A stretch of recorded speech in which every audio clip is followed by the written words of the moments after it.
Yeah, I should grab it. I already fill my mouth like, I'll grab one once you get a water.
Just, you know, the camera's on.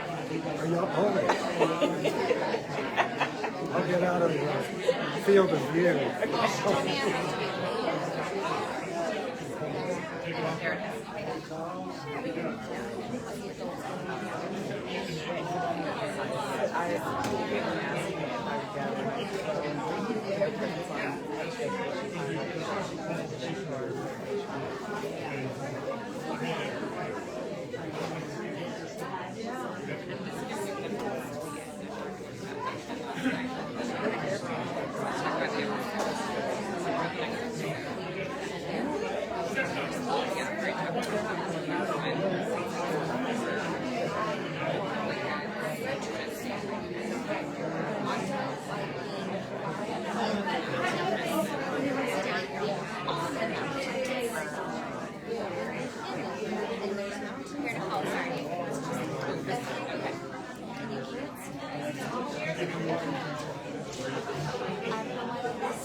I'm ready. Okay.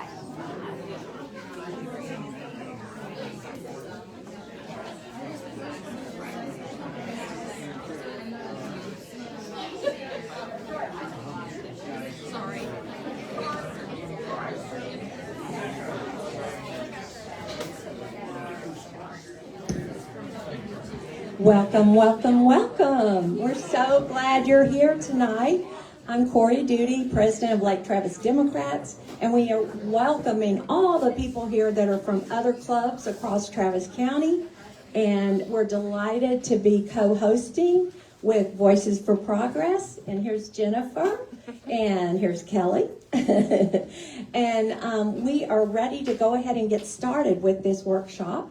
And also, I just want to thank you for coming in the summertime, because it's hard to get people to commit sometimes.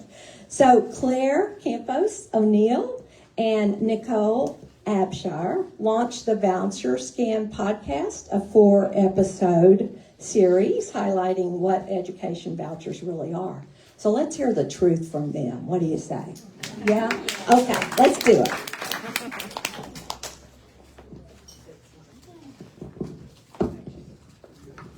Well, thank you, and thanks for having us. We're really excited to talk about education vouchers because this was a big part of our life for a couple of months, and it was an intense process developing the podcast. But we hope this is a fun, interactive experience, and you'll be able to take away some information with you and to be better equipped to understand what vouchers are. We think that they're bad, and how we kind of reframe the idea of what public education could be and should be. So to get started, thank you for introducing us, Corey. I'll tell you a little bit real quick. Yeah, see, we're trying to make this a fun presentation. Yes.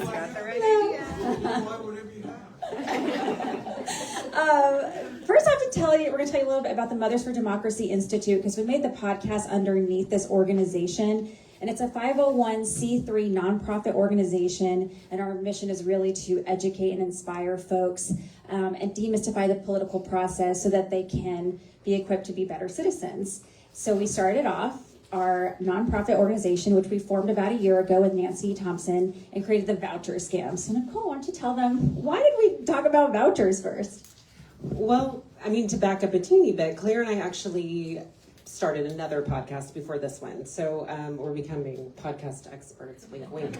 And our other podcast was called Go Behind the Ballot. And that was aimed at demystifying Texas politics in general. And through that process, we knew that we wanted to hit at some core democratic values.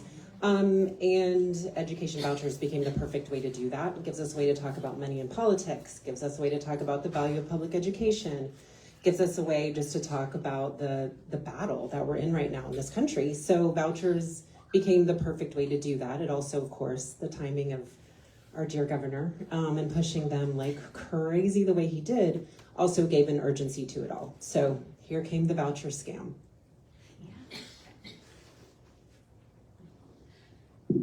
Okay, so for tonight's format, we're going to be using Mentimeter, which we'll show you in a minute how to access that. And then we're going to talk about the voucher scam, specifically the 4 core episodes.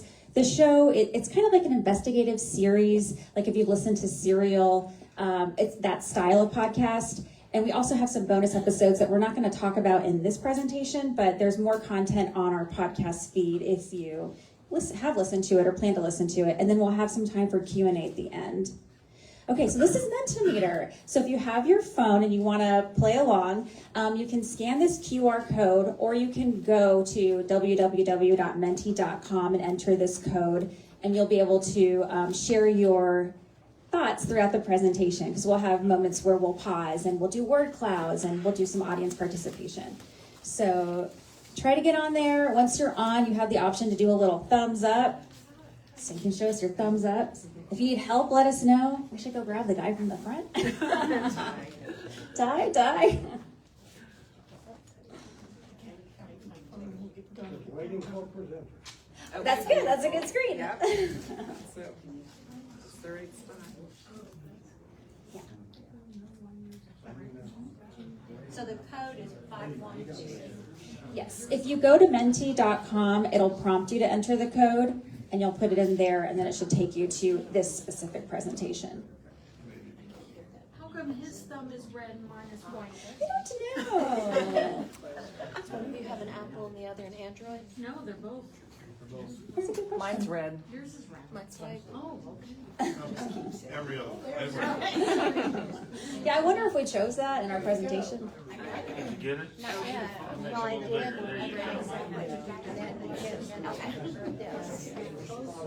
The white thumbs are definitely cooler.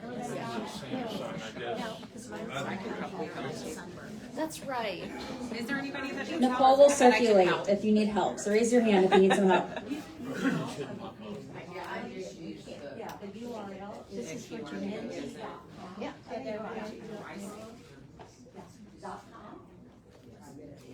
Okay, what if we do it a different way? Yeah, that's right.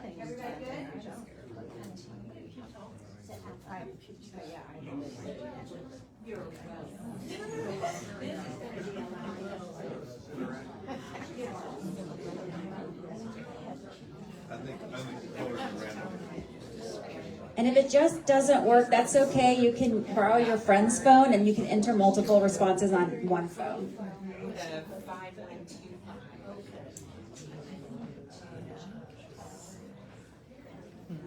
Should you have to put in the code? I think you're good. If you do the QR, it should be good. Yeah.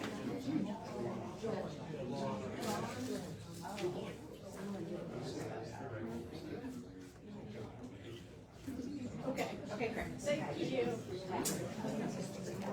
All right. Okay, we're going to move forward. So if you still need help, just go to the top. The top of the presentation says menti.com, and there's the code if you need it. Okay. Oh, this is our first audience participation. you can play with this one. So we're just curious if any of you have actually listened to the voucher scam. And if you haven't, no worries. You're still going to be able to follow along with the presentation. So you can say, nope, my partner made me come tonight. I've heard of the show but haven't listened. You might be on our newsletter, and we promote the show a lot, and maybe you're aware of it but just haven't had a chance to tune in. Perhaps you started the series, heard maybe the first episode or a bonus episode. Maybe you're a super fan and we love you and you've heard it all and you've shared it with friends or other. I put other there. I'm not really sure what it is. Y'all must know what it is, so that's okay. You can hit other too. We offered it, so. Yeah.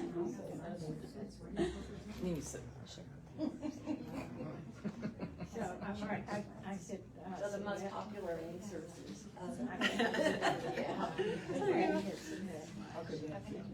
Maybe you're planning to listen. Yeah, that's what I think. Maybe you just don't listen to podcasts, never will. That's okay. But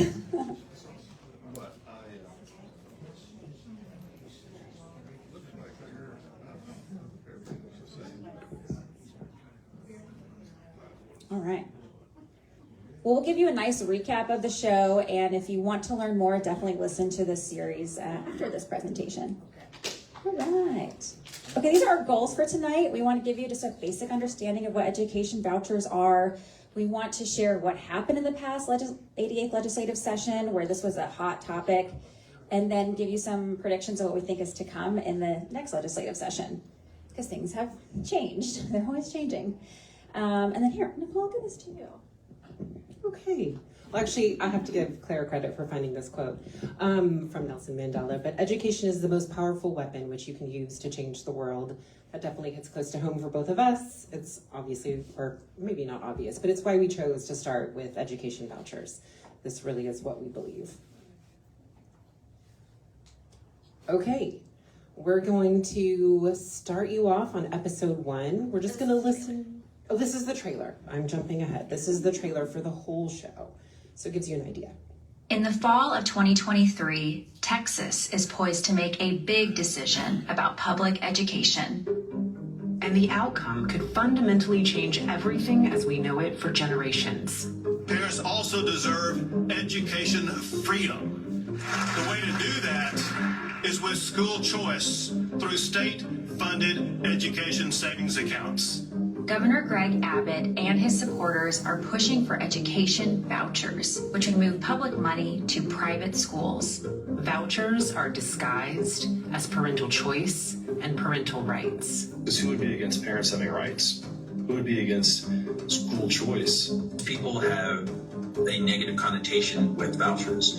You generally see different terms like education savings accounts. And then you investigate, and then you're like, oh, then you see something else happening, or you hear about another law passing or how they want to expand the vouchers, and gradually you just start realizing what a scam it is. School vouchers have devastated already fragile and underfunded public school systems in other states. There is an answer to fixing public schools in Texas.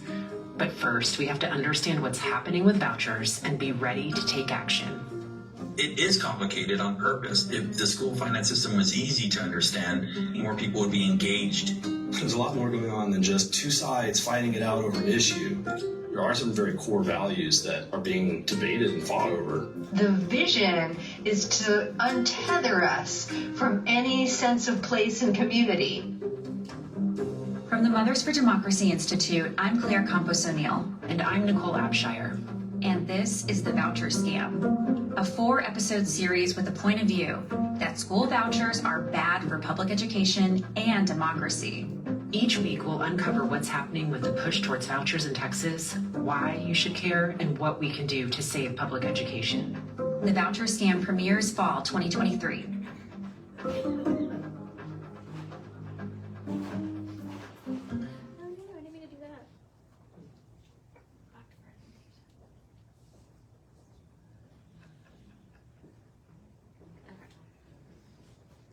Okay.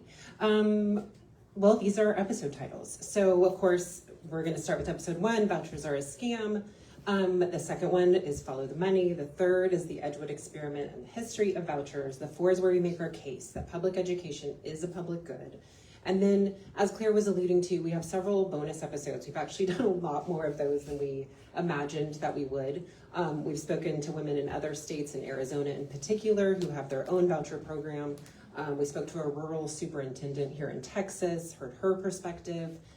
We've kept up with what's happened since the close of all of the gajillion special sessions. So we highly encourage you to listen, and the bonus has lots of good info too. A word cloud. So we would love if you typed in, when you think of education voucher, what comes to mind?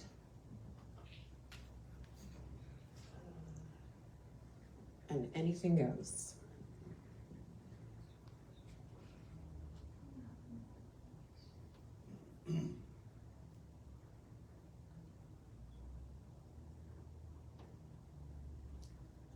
Scam. We agree. Subsidy, no. Choice, interesting, yeah. Robbing, private school. West Texas billionaires. Segregation, loss. Defund education, benefits for private ed. My taxes being spent. I'm wondering if that maybe keeps going, spent on private school. Evil Abbott, I saw that one. Can't disagree. Agree, that's a good one. Yeah, loss of minority rights. Taxes to private sector. Theft.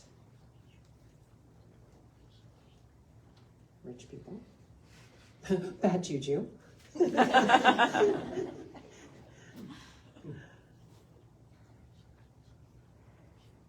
still popping up. And I love it. Lots of good ones. Competition. Yeah, We will talk about competition. It does come up. Religious indoctrination. So let's see if something pops up. All right. It's like we're kind of landing there. Lies. Wealthy donor money grab.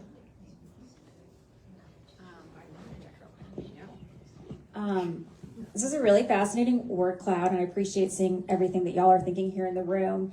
As Nicole was saying, the reason we wanted to dig into vouchers is because it does touch so many different spheres. It does talk about dark money in politics. We are going to talk about Christian nationalism. We're going to talk about segregation. Like, this is such an epicenter of so many other things that are happening in our country, but this is like a very particular thing we can dig into. So this is exciting to see.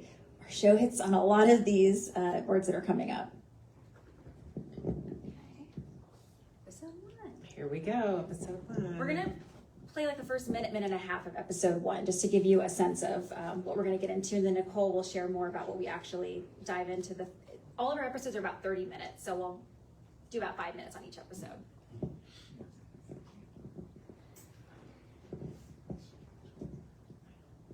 It was a sunny morning in Indianapolis. The year was 2011. The season was just changing from summer to fall. Jeannie walked down her driveway and opened her mailbox. When she sorted through the stack of envelopes and flyers, a series of glossy mailers caught her eye. I got mail mostly from private Catholic schools, and it didn't say much other than your child can now go to this school and it's great, and it was like a mailer, glossy, maybe like a little bigger than a 5x7 type card. Jeannie noticed something else on the cards. These mail will say like, get a free bike at registration. A free bike, just for registering at the school. I didn't think it was weird because I didn't know better. Sign up for the school and get a free gift. Was this too good to be true? Jeannie and other parents in Indiana were being marketed to by private schools who were looking for new families, because families in Indiana could now use taxpayer money to pay for private school. Each flyer represented a private school that was fighting for that newly available cash. She didn't know it yet, or even know what it would mean for her children, but Jeannie was living in a school voucher state. And if Governor Greg Abbott has his way, Texas could become a voucher state too. Okay, so episode 1 is Jeannie's story. The season was. No, it's all right. So Mailbox. first of all, When she sort. I'll start by saying that yes, we do call vouchers a scam. And we actually got a little bit of pushback on that because we know that's a little bit of a controversial word. It's pretty provocative, but we do make the case about why they are a scam. They are a dishonest scheme. They don't deliver what they promise. They can't deliver what they promise. So we do spend some time in the episode talking about all of those reasons why we do consider vouchers to be a scam. And Jeannie's story, again, is the backbone for that. She lived in Indiana in 2011 when they just enacted the voucher program. And at first it seemed pretty harmless. She was kind of interested. She investigated private schools for her daughter who was just entering kindergarten at that same time. She was not able to take advantage of the voucher program. There wasn't a school near her and she couldn't, with her own schedule, take her daughter across town to a school that would take the voucher. The more elite private schools wouldn't take it. So she just thought, okay, well, voucher's not for me. She went to her local public school and kind of thought nothing of it. Was happy for people that could take advantage, but didn't really think much more. But then you fast forward, and then she started to see major effects on her daughter's school. And it takes a few years, right? It doesn't happen right away, and that's the tricky part. But what she started to see at her daughter's school was declining facilities. There would be crowded classes. There were lots of extra fees for things like books and extracurriculars, a lack of teachers, especially for higher level classes. She talks about how her daughter's calculus class, they had 3 classes that they had to combine into one because that was the only way they could have a calculus class. So what she was told was going to be something harmless, similar to our pitches, money follows the child, it won't change anything. What she actually discovered is that it changed everything. Her daughter wound up graduating in Indiana, but during this time, actually Jeannie remarried, and had 2 more children. And during the pandemic, they moved to Texas to be with her parents. She was excited when she got here. Oh, you don't have vouchers in Texas. Wonderful. Only what she discovered is that Texas schools are significantly underfunded. And then now we have a voucher fight. So, this thing is just following her here. And so the really amazing part is that now Jeannie has become an advocate. So she is down at the Capitol. We've run into her at rallies. She's also a friend, but she now advocates on behalf of public schools and against vouchers and shares her experience widely. So that's episode 1. And I'll also add that each of the first 3 episodes are grounded in a personal story, and then we bring in expert voices to give us a better understanding of this topic. So while this is Jeannie's story, we also talked to Forrest Wilder from Texas Monthly and Dox Gonzalez from TASB. So you'll hear other voices in these episodes to kind of balance out the conversation. And maybe I was just thinking, let's say what TASB is. That's the Texas Association of School Boards, which is a nonpartisan organization that just helps school boards advocate for themselves. But it's now become a controversial organization because it's being politicized, right? They just want to do good things for school boards, but now kind of been dragged into the fight. Yeah, and I'll say we picked this picture because we like the idea of all that glitters isn't gold, and we very much think that applies to vouchers. Okay. Another word cloud. Sometimes I'm like, oh yeah, I forgot we had this one next. When you hear the word politics, what comes to mind?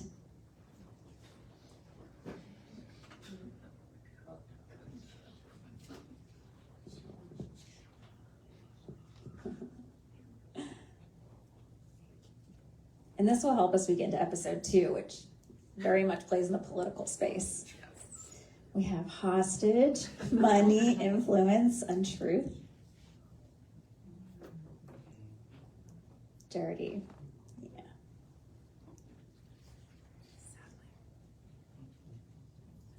Influence, campaigns, disappointment, lying, cheating, crooks and liars.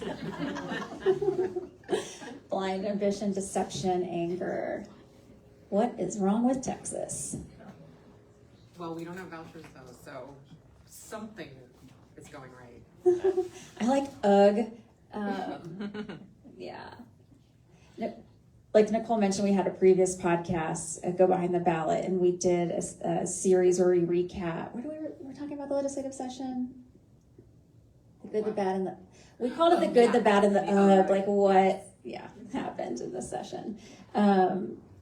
Politics necessary to get stuff done. Hostage, outrage, warfare. Yeah, sad. Influence. Losing our freedom. I would say we have a very negative interpretation of politics right now, and it's understandable. And episode 2 will bring to light some of the reasons why we think we have a negative feeling about this right now. Anything else? Been out, Nicole? No. Okay. Let's get into episode 2 that's called Follow the Money.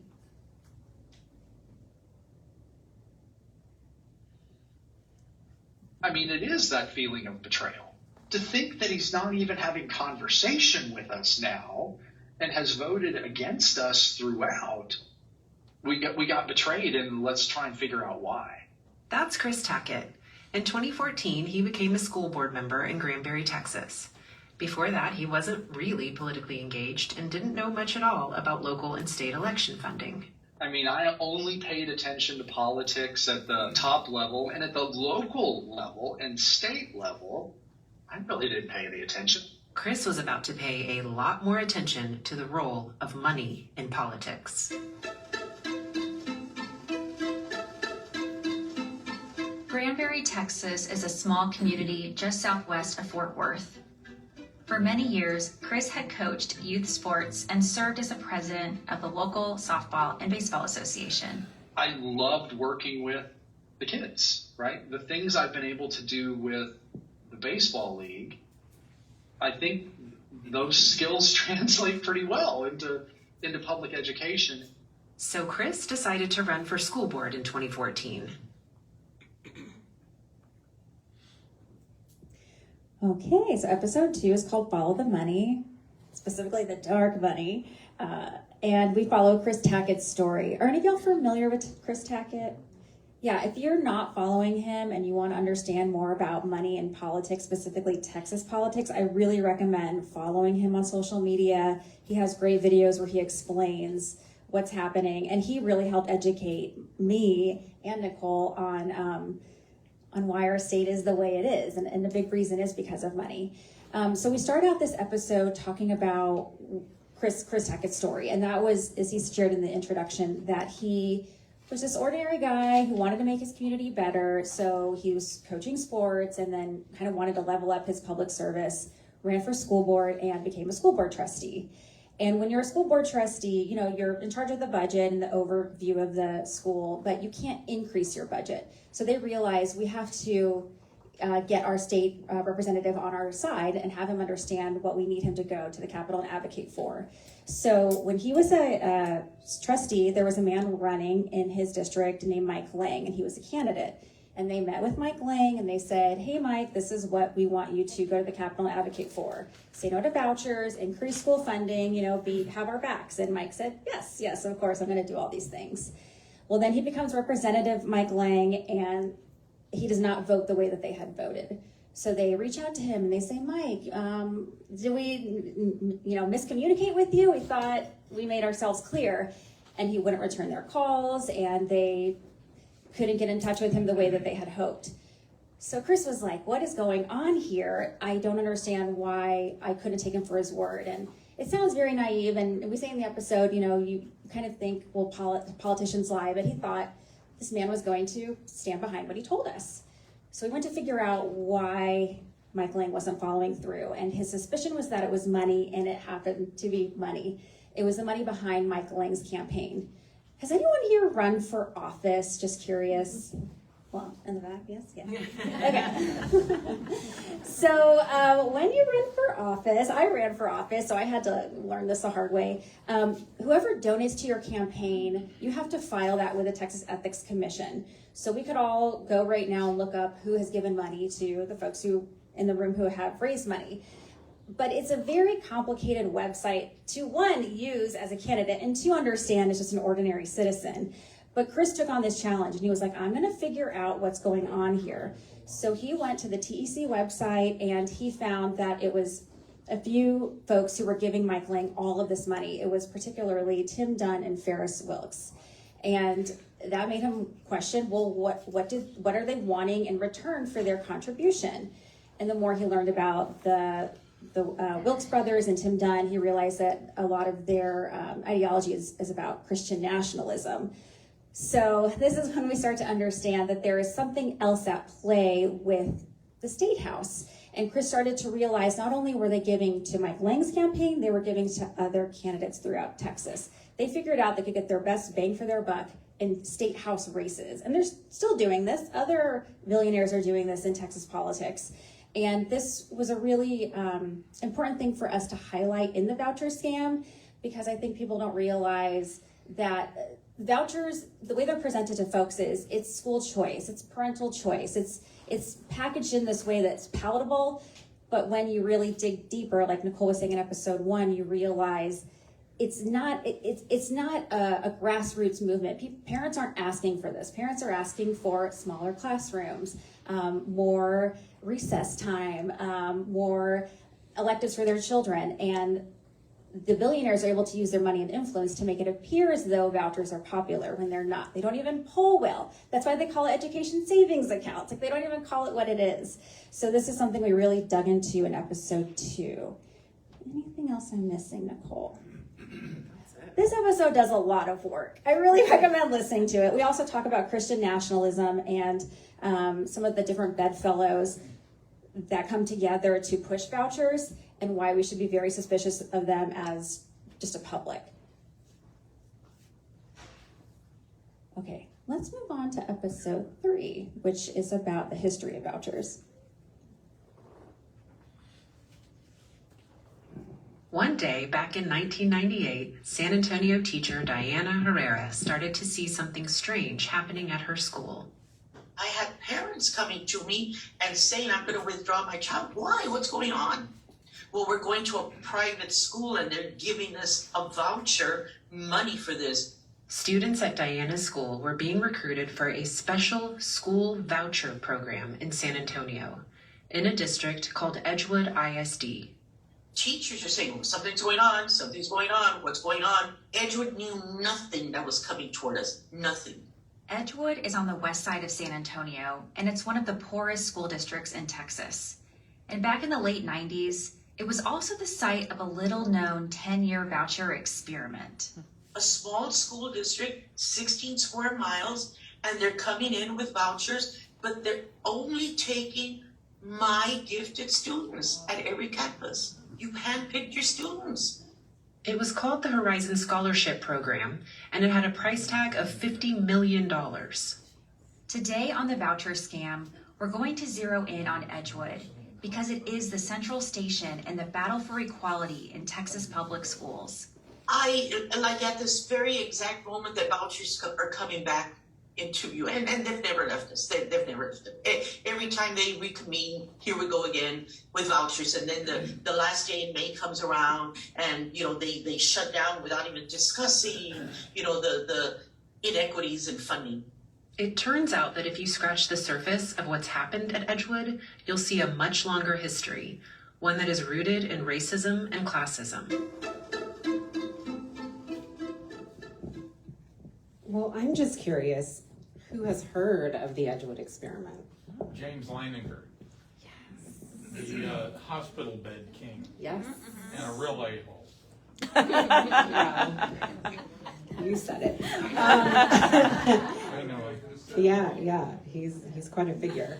Okay, well, yes, so there was this voucher experiment, which to us was mind-blowing. When we discovered it, we couldn't believe it, that this had happened. They had tried a voucher program for 10 years here in the state of Texas from 1998 to 2008. It seemed to us that would be something they would be shouting from the rooftops. Like, this is the greatest thing to hit education. Look at what happened in Edgewood. So, that definitely set off some alarm bells for us. Why have we never heard of this before?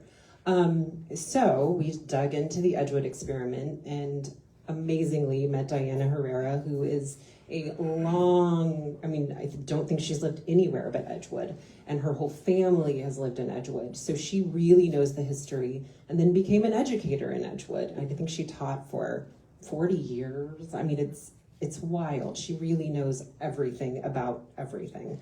And so we follow her story, and she tells us what it was like when they ran the voucher experiment in Edgewood. And it rocked their community. It caused a lot of chaos. There wasn't any announcement to the district, so they didn't know what was happening. And so to her at the time and to the other teachers, it really felt like just this wild thing where these kids are leaving, and it's, you know, their most talented kids were leaving the district. Who's they that ran it? Dr. James Leininger. So this has been a long-term passion project for him. His two big issues are tort reform, maybe benefits him just a little, so people can't quite sue him for maybe what they might want to for some of his products. So his big issue is tort reform, and his other big issue is education vouchers. He lives in San Antonio, and so this is his baby. And he managed to pull together a coalition. Oh, are you? Well, he was able. It was James Leininger, like Nicole's saying, but also he pulled together like USAA, this San Antonio newspaper. Like there were multiple people that he pulled in for this voucher experiment, got them on board, and over time they pulled out. They were like, "Whoa, we don't want to be a part of this." But I think he really helped make it happen for that 10 years, that $50 million commitment. Yeah. And he does hospital beds? That's, I think, how he made the most money. But I think he's done other medical devices. But I think that's the big crown jewel. So yeah, I mean, that's a really good point that there was this coalition, but then eventually people started pulling out because they weren't getting the results that they had hoped for, and the community was not happy. And so a few of the things that Diana saw over time was that kids would come back. They would leave, their needs wouldn't be met, and they would wind up back in the public school. And of course, the public school has to accept them back. They also had these subpar schools that would pop up in strip malls. Because for a lot of people, this is a cash grab, right? So they'll form a school, sure. Bring your thousands of dollars here, and they would set up these schools in the local strip mall. And of course, those kids wound up coming back too. A lot of the gifted kids left, so that also kind of a brain drain in Edgewood. And then, of course, what we see a lot, and one of the big worries about vouchers, is that special ed kids don't have a place to go. Diana tells a great story about this sweet family who the mom really wanted her daughter to be able to pray in school. So they were hoping to go to a Catholic school, but they couldn't accommodate her wheelchair. So her daughter then wasn't eligible. So, you know, there's discrimination that can happen, and it's perfectly legal. Where did the money come from for this project? The Edgewood experiment, a coalition. So USAA, the insurance company, Leininger, the San Antonio Express News. So it wasn't public money? No, Correct. it was all private money. What he was trying to do was demonstrate that vouchers could be successful, and Edgewood is the original school district that resulted in the whole 50-year history of school funding litigation. So he was worth probably $700-800 million at the time. So this was a drop in the bucket for him. Yeah, I think he's a billionaire now, right? But yeah, very rich man. And spoiler alert, you took us down the path, because the other thing that we talk about in this episode is the history of vouchers. And they are a reaction to the Brown v. Board of Education decision. So Texas didn't want to integrate. Our governor, Alan Shivers, created a committee to look at how we could avoid integration, and the proposal was vouchers. And because of Henry B. Gonzalez, who had the longest filibuster, is it longer than Wendy Davis though? I know. For a while, he had the longest filibuster. Yeah, it was a good one. And was able to stop vouchers from being implemented. So it's pretty wild to think that way back then, we almost had them in 1957, but he managed to fight them off. And so we go through a lot of the history, and you make such a good point that Edgewood is just this like central station, yeah, for so many of the education fights. it gets more detailed. We talk about the history of education inequity and the Supreme Court cases. And I won't go into all those details right now, but one thing that we do make a point of highlighting in the episode is the pattern of progress and backlash. Like anytime there is movement forward towards equity, there's always something that pulls us back. And we have the Robin Hood system, which has issues, but because of Edgewood, it all comes back to Edgewood all of the time. So if you don't know a lot about the education history in Texas, episode 3 will give you a really good tutorial. Another word cloud. Yeah. Oh, when you think of public education, what comes to your mind?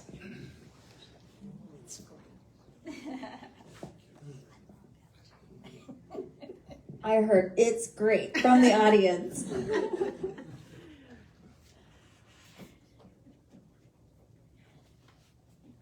I don't know if you watch Abbott Elementary, but this is one of the characters from that show, which is also great. Great show. Republican Target. Diversity. Dr. Duty. Equality, excellence, fighting a losing battle. Oh, that hurts my heart. We're here to offer. Too much testing. Critical.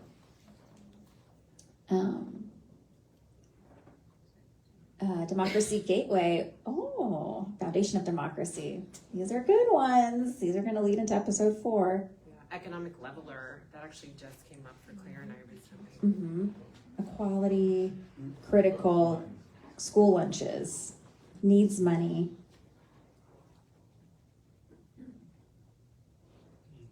Needs more money. Doesn't need more money. Friends for all. That's a good one. Inclusive exposure. Underfunding by Abbott. Waste. Educational standards. Offering for everybody. Okay, cool.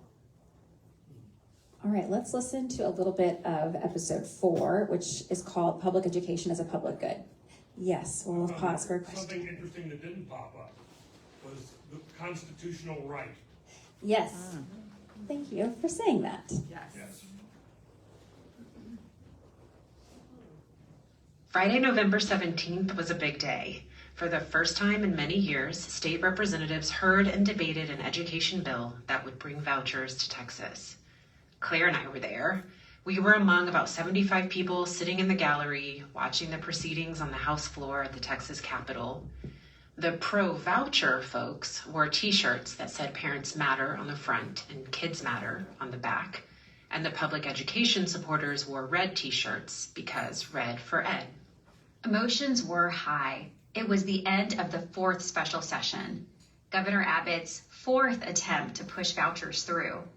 This is as close as vouchers had gotten to passing since 2005. We were all waiting on a crucial vote, whether or not to strip education savings accounts or school vouchers from HB1, a massive and much needed education funding bill. Even the House pages could feel the tension. They kept snapping at people in the gallery. Take a seat. No photos. No recordings. There was debate on the bill all afternoon. Democrats sat out while Republicans took the stage. And then, finally, please vote from your desk. They took a vote.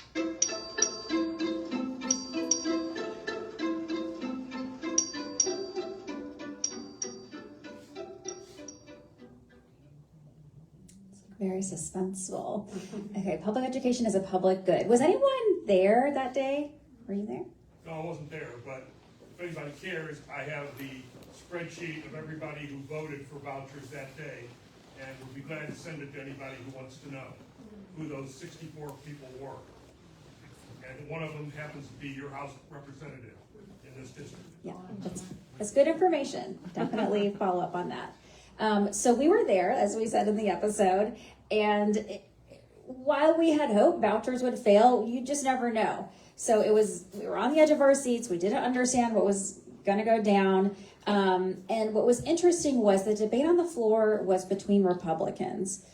And I'll back up and just say, and Nicole said this, the reason education vouchers is something that we want to dig into is that it's a nonpartisan issue. You see opposition from both parties. So Democrats really sat this one out, and it was Republicans who were debating back and forth. And we heard two lines of argument. One of them was pro-competition, pro-choice, pro-market, and the other one was this is going to be an entitlement program that's going to grow, and we're the fiscally responsible party, so we should say no to this, which is really interesting because it's true. I mean, other states have proven that it balloons budgets, but that was the back and forth that was happening on the floor. So in the end, it did not pass, which was really exciting. But as Nicole said, and we say in the podcast, this is a zombie policy. It really does rise from the dead every few years. It started back when Brown v. Board was passed, and it was a reaction to segregation. We heard about vouchers, and then it went away in Texas. And then it's reemerged. And even though it died in this past special session, the fourth session, it's probably going to come back in our next session. So it's something we always have to keep our eye on. And this episode, we want to be very intentional about making the case for public education because we feel like it's important to stand up for something and not just be against vouchers. So what does that mean? Well, we think kind of the problem here is that we don't have a good common understanding of the purpose of public education. It's a real spectrum, it feels like right now. You have folks who, like the Moms for Liberty types, that think public education is, you should know how to balance a checkbook. Like you should know the basics, like the basics of the basics. And then you have the other end where they think public education not only should educate and make sure you're a well-rounded child, but also provide meals and housing and healthcare and everything, because we don't do that as much as we did in other areas. So you have this wide array. So we were like, well, let's go back to the basics. What was the intention of public education in the beginning? And one of our guests, Dr. Gloria Ladson-Billings, told us it was about citizen making. So I love that democracy came up in our word cloud. And this is something I think we forget a lot of the times. When the country was founded, the founders realized that if we're going to have democracy, the self-governing thing, we have to have an educated citizenry. And in the beginning, I learned this through our research, public education, there was no public education, it was private. If you could afford it, you got it. Otherwise, you were gonna do what your parents did. So public education was a really incredible asset that a lot of founders realized we needed, and the public also pushed for. So we've been working to maintain this public good, but it feels like we're at a point where it's kind of up to debate. So we also went back to the basics and we said, well, what is a public good? And a public good is something that's non-rivalrous, it's non-competitive. So when we hear this language of competition, for us, it's starting to set off alarm bells, because when you introduce competition, you're going to have winners and losers. You're going to have kids that are left behind. And it seems as though a lot of people are realizing there's money in public education, and they want to extract that out and decide who deserves an education.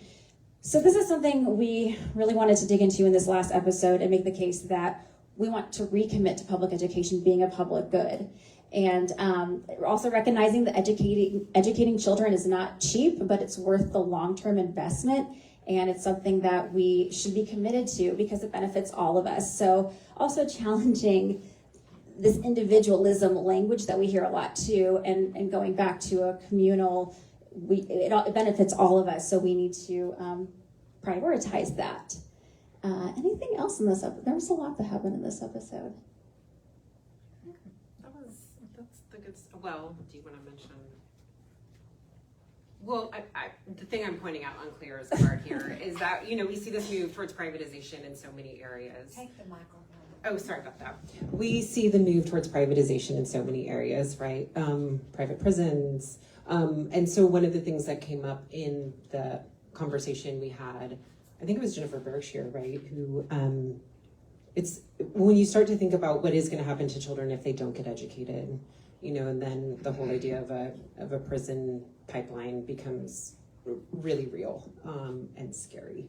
So we want to advocate for something that is not that. Well, before you go on, I'm really forgetting some of the specifics, but I think on the third or fourth call, even a Republican poll showed that vouchers was 7th or 8th, even among Republicans, as a driving issue. And somebody who worked the legislature for 40 years, I can't tell you what Abbott's end game is, because it's not that big a deal with even Republicans. That is the real question, right? It's clear he's not working for citizens. It's not that easy. Yeah, but that's been a question we've been asking. There's speculation about whether he's going to be running for some sort of national office. And clearly, vouchers are a litmus test at this point in the Republican Party. It seems to be abortion and education vouchers, or that's what we're seeing. So I know the vision is strange because nobody wants them. And the idea that you just keep saying that everybody wants them and people will suddenly believe that is really strange. But I understand it's about several people in West Texas that has all this money. That is the key issue that Abbott is vowing to.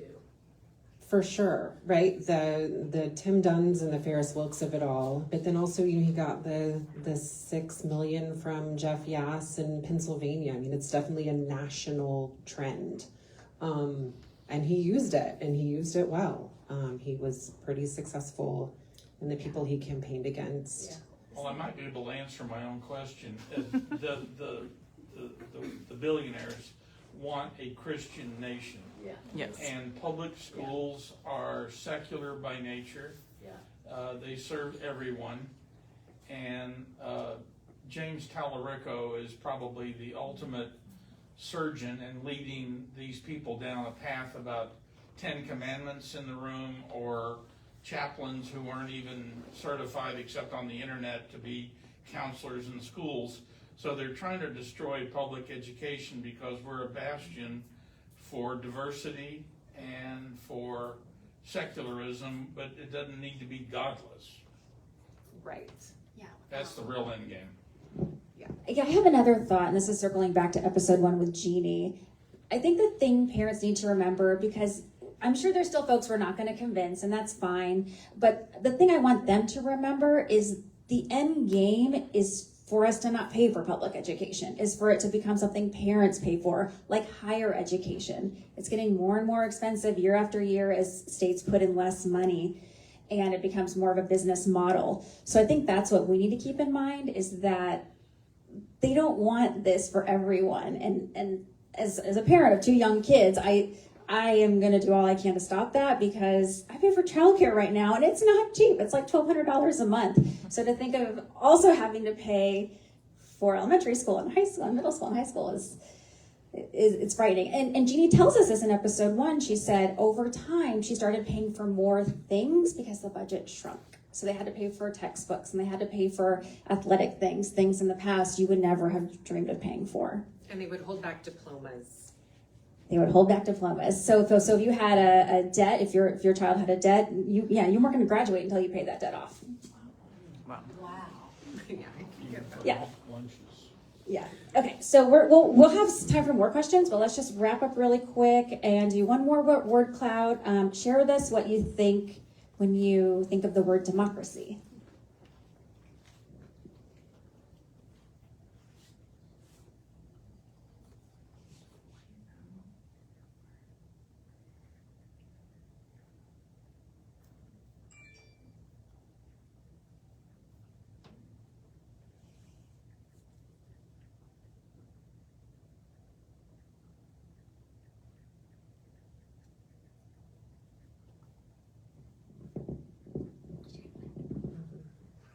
A voice for all, equality, inclusion, proud, fair, equal say, freedom to choose,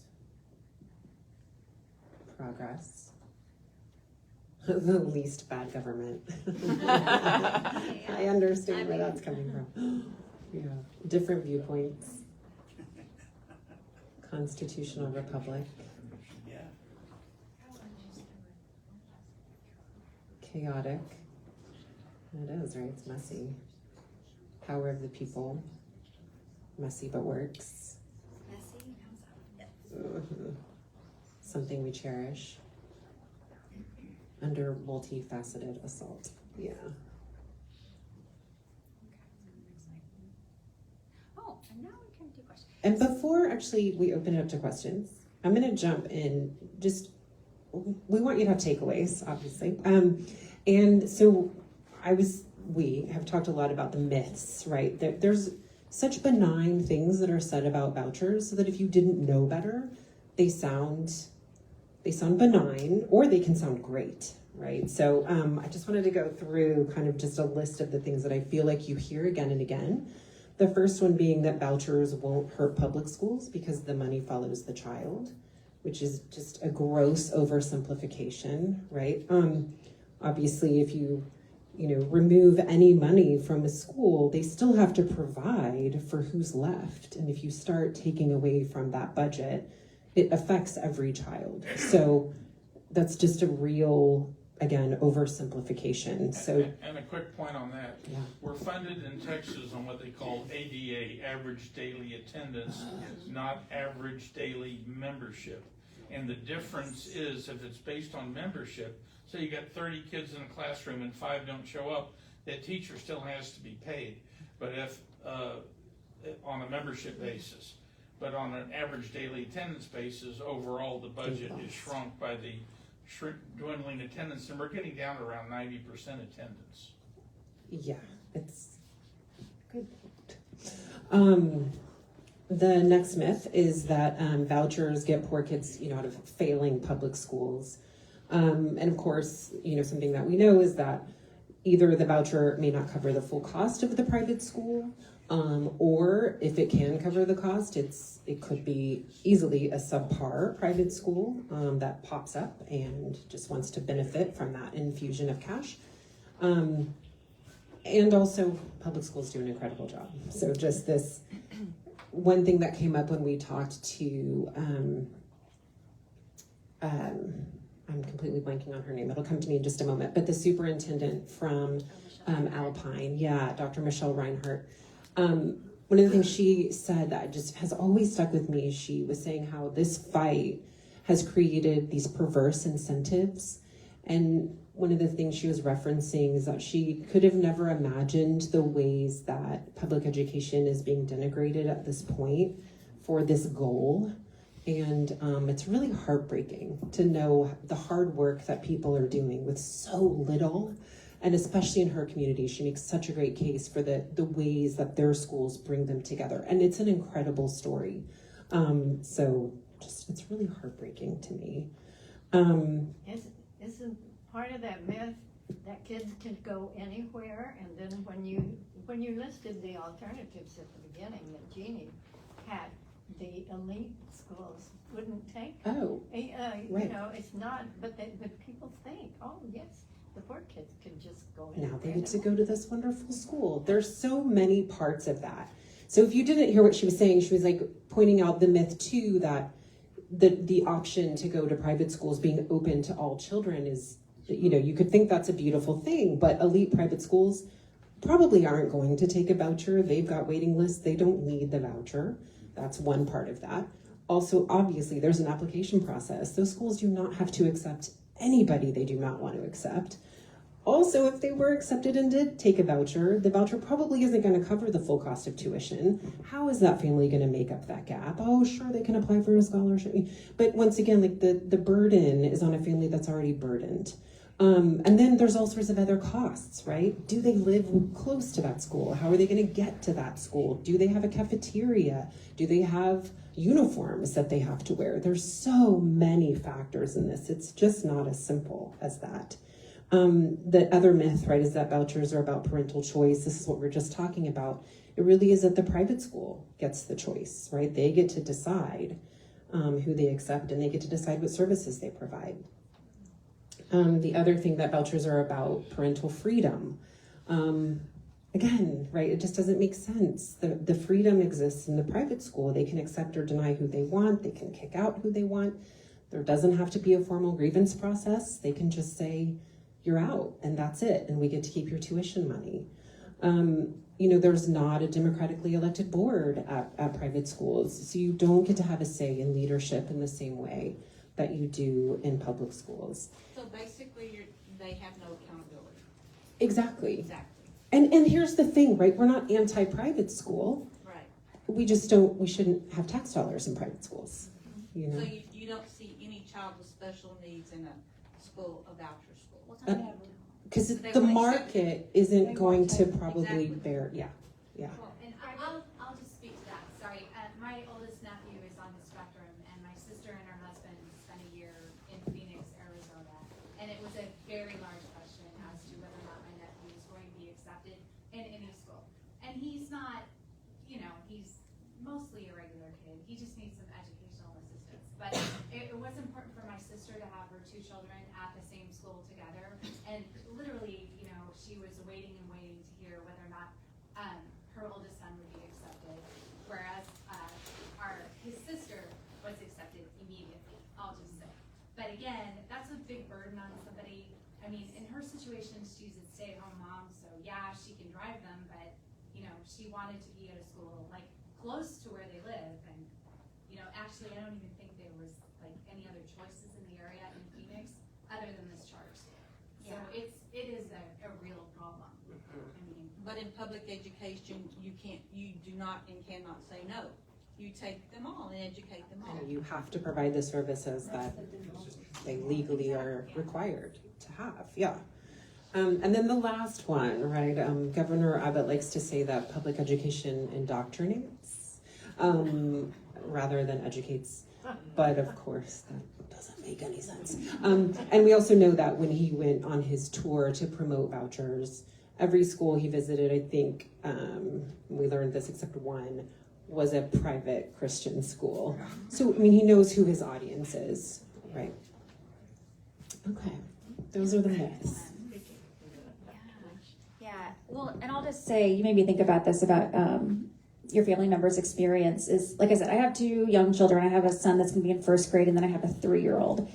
And like the last thing I want to do is have to figure out what school to send him to. I just want to send him to our local community school. So to think that we can move into a world where I'm getting mail like Jeannie did, or the parents in Edgewood saying, go here, go there. It's like, I don't want to live in that world, but vouchers would open that up because it is about competition. It is about capturing that audience. So we just need to be mindful of what the repercussions could be.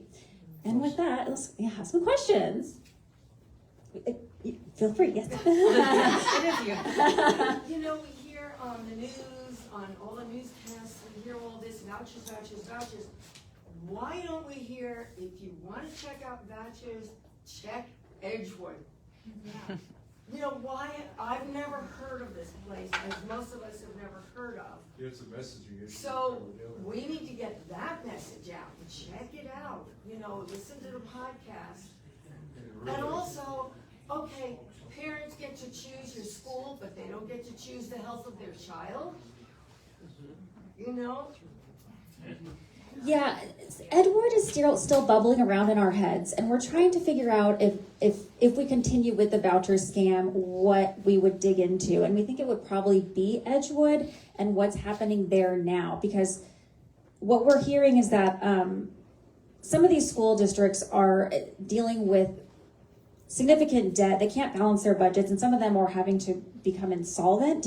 So they're being absorbed by other districts. So Edgewood might potentially be absorbed by San Antonio ISD. Well, then what does that mean for those families? So there is like the next step, you know, of what happens to our local ISDs if vouchers pass, and we might dig into that at some point. But yeah, we should be talking more about this thing that actually happened here and the results of that. But they sort of want to tuck it away, and we're not going to talk about that because it didn't really work the way we wanted it to. So we think it's very telling that it's You It's won't, quiet. You won't find much information.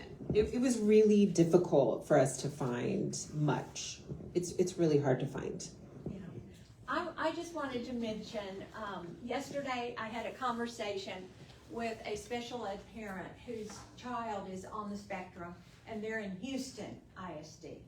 And the sad, sad tales that he told me about what has happened to his son, who was supposed to be retained in second grade. He found out a week later they put him in third grade without asking him. And all of the things that he was supposed to be getting, he ended up being a behavioral problem and got kicked out and had to go to another unit until he behaved himself and could come back. But it all had to do with the governor and the Texas Education Agency. They took over. And they appointed the superintendent. And the superintendent is killing them. I mean, this parent said to me, he's a crook, and he's sending our money to Colorado. That's what belongs in my district. It's a And now business we're that he hearing owns. it has been sent to the charter schools he owns in Colorado. So we have an episode. We have a cross. We exchanged just an issue. episodes Yeah. with another show called Have You Heard? And they did an amazing job covering the Houston ISD takeover. So if you find the voucher scam, you will see that episode, and it's sad and scary, and yeah, it's. I mean, that's what would happen to all the public schools. Well, they've been making moves on Austin ISD. They've done a lot of the same beginning framework things that they did in Houston, and they're starting it in Austin. Where do we find the voucher scam? I tried to find it on mine. We're everywhere, so I'll help you find it. Podcast, just Yes, podcast. Apple Podcasts, Spotify, Okay, that's fine. all of them. Pocket Casts, I think iHeartRadio, or yeah. Yes. One thing I'm always surprised to how few people know that private schools don't have special ed at all. I'm a special ed high school teacher. It's all 504, so 504 can't have all the accommodations that you're only gonna get some. And how expensive and difficult and how much it's going to further destroy public schools when that doesn't work for them, and then they come back in the middle. And it's gonna happen a lot, cause it happens to homeschool all the time, and you go and then, oh, this isn't working, now fix my kid, he's way behind. He didn't get everything he needs, and it's just another sabotaging thing for, That makes me just think again about our last episode about like the individualism versus the collectivism. Because I'm sure there's plenty of parents who might even be like, I think vouchers are great, and maybe they have a child and then they are in special ed, and you're like, all of a sudden, oh no, like this actually isn't a great system after all. And it's like, that's why you need to not think about just yourself. You have to think about the consequences for all children. So we hope that there's a shift in that mindset, because the way we're going now, in the end, isn't going to serve for all of us. But I do worry that we don't think, I mean, that's like why 19-year-olds went off to war and parents gave up their kids to fight for the greater good. The whole thing is to raise good citizens, but we are becoming so selfish and so self-serving, and just, that is, I think, what we're seeing. Yeah, and I think I just want to even underline the point that you were making, which is all of the disincentives for making public education better. And like, we're seeing it everywhere. It is so sabotaging. And it's really sad. Like Houston, what you were just describing, what parent wants to send their kid to that situation? You don't. So then of course you get desperate and you start thinking, well, maybe this voucher thing is the best idea. But you can see the bigger plan, right? They've been at this for a long time. The ways schools have not been funded for so long. It's really heartbreaking. And deceptive. Very deceptive. What frustrates me about all of this, like Republican, privatized this, is that we used to not have any of this, right? There used to be no FDA, there used to be no EPA, there used to be no public schools, there used to be none of this. And it was so bad that we said, hey, let's have this thing, right? People used to put antifreeze in medicine and kill children. People used to just dump toxic stuff into rivers, and We all fought, but it's not like we haven't tried this before. In fact, the fault was we didn't have anything in the beginning, and it was just so terrible that we used to have no child labor laws, and children lost arms, legs, lives, eyes, whatever, in these factories. And Scarily enough, their child labor laws are actually happening right now. In Arkansas, Sarah, she signed some law that lets like 15-year-olds work unlimited hours or something. I don't know how we message this, but okay, we've tried all of this before, and it was terrible.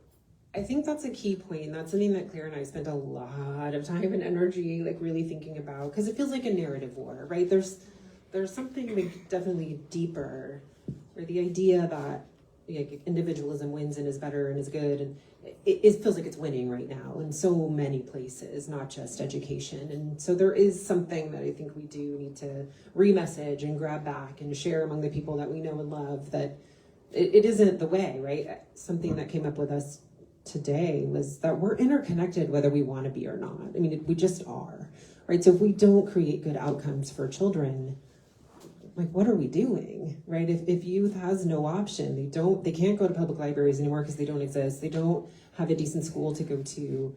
What are they going to do? I mean, they're going to turn to crime. There are no other options. So why wouldn't we do something that's forward thinking and is helpful to all of us? We really do all benefit, but it is a messaging issue, and the narrative war doesn't feel like we're winning it right now. I would just recommend, if you haven't done already, to look into what's happening right now with Charles Budd, the head of HEB, because something just recently came out that he's taken a step back, way back on his donations that he's been making over the years toward public education regarding the vouchers, and there's a lot of concern about that and why all of a sudden he's taking that stance. So you might want to investigate that too. Well, I have a question about Abbott having made the decision to target all of the people who voted against vouchers. And evidently he's having some success with that. He's close. And so what is going to happen? He's not gonna rest until he's successful, and so it is gonna come up in the next session. And is there a strategy that's being addressed? Yeah, so It's scary. I was telling them about that right before this meeting. Okay. Yeah. So there was a strategy, and the strategy is to keep Abbott from getting his majority to do that voting.